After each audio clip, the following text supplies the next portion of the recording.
गोवर्धन तहसील मगोरा थाना क्षेत्र के गांव में हुई दुष्कर्म की घटना के बाद मंगलवार की दोपहर को समाजवादी पार्टी के महासचिव एवं राज्यसभा सांसद रामजीलाल सुमन पीड़िता के घर पहुंचे।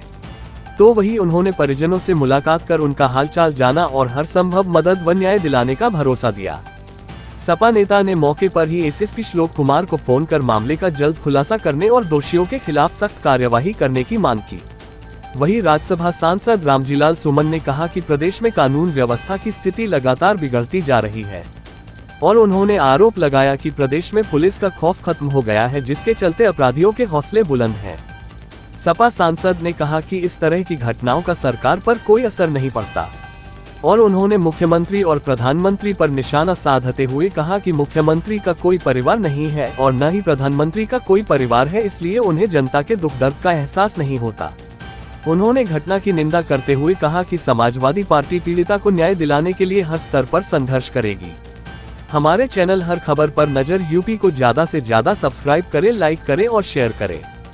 गोवर्धन तहसील से राजू कश्यप एवं अजय ठाकुर की रिपोर्ट। नगला जंगली जो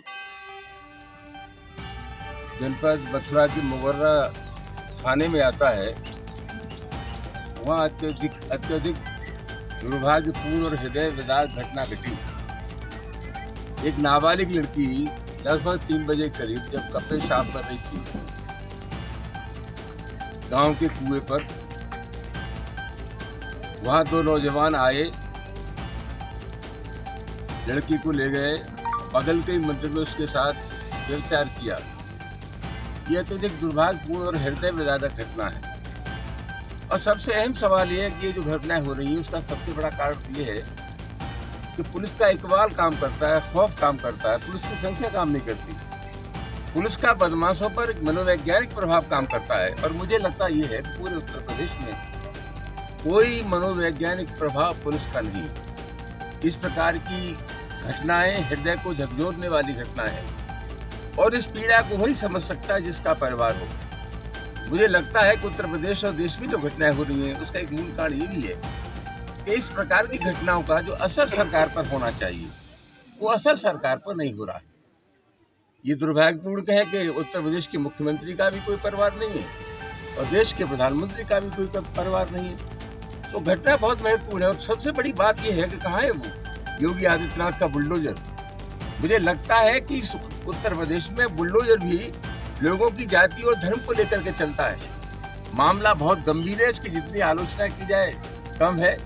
ये दलित और निर्धन परिवार है और पूरे उत्तर प्रदेश में बाढ़ सी आई हुई अपराधों की। मैं समझता हूँ जिस तरह की स्थिति है, अपराधों पर कोई नियंत्रण नहीं है। सरकार कहे कुछ भी, लेकिन एनसीआरबी की जो रिपोर्ट है उस रिपोर्ट के मुताबिक दलितों पर सबसे अधिक अत्याचार उत्तर प्रदेश में हो रहे हैं। उत्तर प्रदेश की सरकार बिल्कुल नकारा और निकम्मी सरकार है, अपराधों पर कोई नियंत्रण नहीं है और मैं समझता हूँ कि लंबे सिलसिले से हम मांग करते रहे अधिकारियों के खिलाफ। अब एक ही मात्र विकल्प है कि उत्तर प्रदेश की सरकार को बर्खास्त कर दिया।